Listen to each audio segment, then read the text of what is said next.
sommes encore heureux d'être avec vous aujourd'hui et c'est notre dernier jour pour notre thème, la guerre invisible, cette guerre spirituelle que nous faisons face tous les jours. Lundi, on a vu que Dieu croit en nous. Il nous donne toutes les capacités qu'on a besoin afin que nous puissions être plus que vainqueurs en Jésus.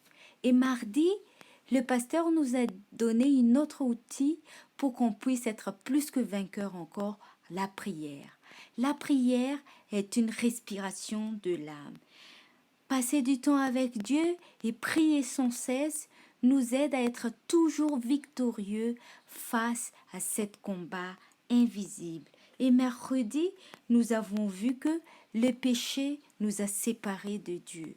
Mais Dieu nous a donné la solution. Il a rétabli cette relation à travers Jésus qui est mort sur cette croix pour me sauver, pour te sauver, pour nous sauver. Et hier, on a vu que chaque jour, nous avons besoin de porter cette armure chrétienne afin que nous puissions être plus que vainqueurs. Et face au combat, nous devons utiliser cette armure chrétienne afin que nous puissions avancer dans notre cheminement spirituel et surtout être vainqueurs en Jésus. Maintenant, pour le message d'aujourd'hui, je vais laisser la place au pasteur Naïtou.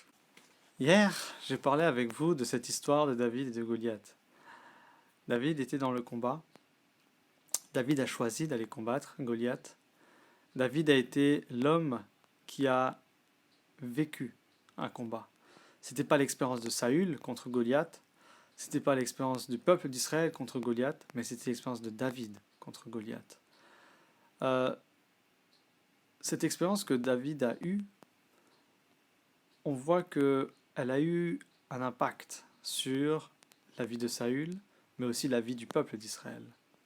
Autrement dit, chaque combat que vous menez dans votre propre vie, individuellement, même si nous savons que Christ est avec vous et que c'est lui qui vous donne la victoire, comme c'est Christ qui a donné la victoire à David contre Goliath, mais nous sommes appelés à aussi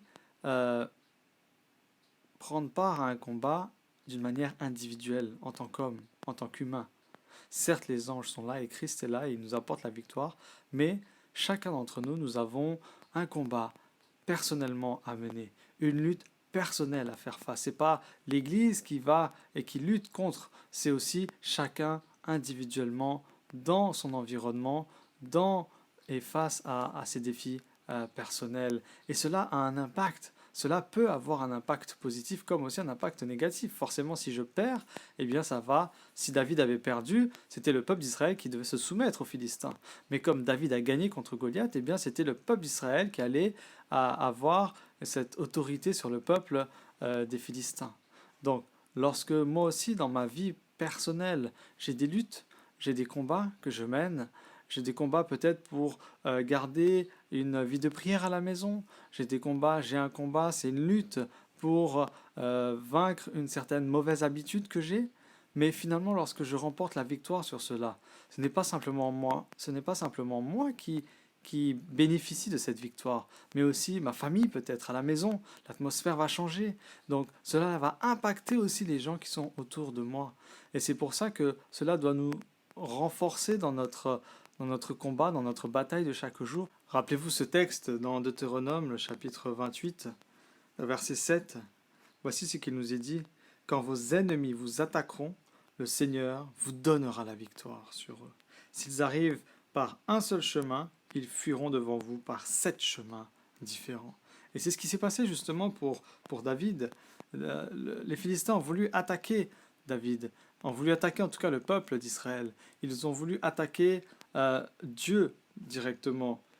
Et c'est le Seigneur qui va donner la victoire à David. Et cette victoire que Dieu va donner à David va faire que, alors qu'ils étaient devenus tout confiants, ils étaient unis, les Philistins, ils étaient confiants de leur victoire. Ils pensaient que personne n'allait terrasser Goliath. Et pourtant, lorsque David a terrassé Goliath, qu'est-ce qui s'est passé? Les Philistins, ils se sont éparpillés et ils ont fui parce ils avaient peur pour leur vie.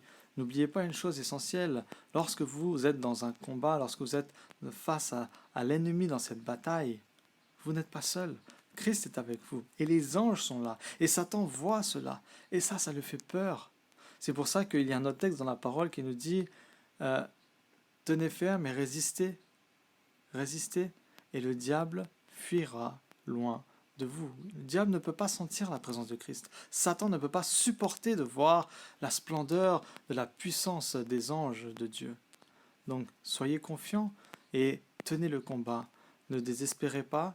Que le Seigneur puisse vous renforcer chaque jour et vous donner le courage, même si demain peut-être vous tombez. C'est une bataille de perdu. Peut-être oui, ça aura des impacts négatifs, mais c'est qu'une bataille. Dites-vous bien qu'il y aura encore d'autres batailles sur votre chemin. Et la guerre, nous savons que Christ la remportera au final. Donc même si aujourd'hui je perds une bataille, demain vous pouvez remporter une nouvelle bataille, et ainsi de suite. Donc gardez la foi, ayez confiance en Dieu, comme l'a dit ici Deutéronome, que le Seigneur te donnera la victoire.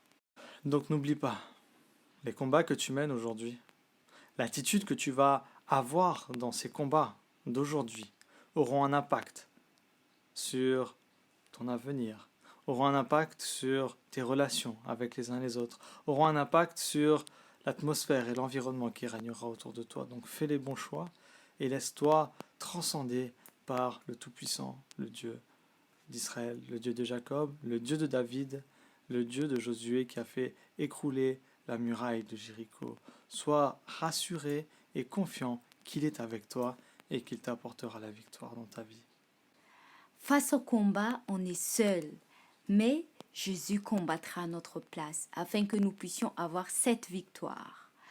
Et n'oubliez pas qu'on est né pour être victorieux. Même face aux défis de tous les jours, face de temps en temps qu'on chute, on est né pour être sauvé, pour être victorieux en Jésus. On vous donne rendez-vous donc à lundi et bon week-end à tous. Au revoir. Bye bye. Bon week-end.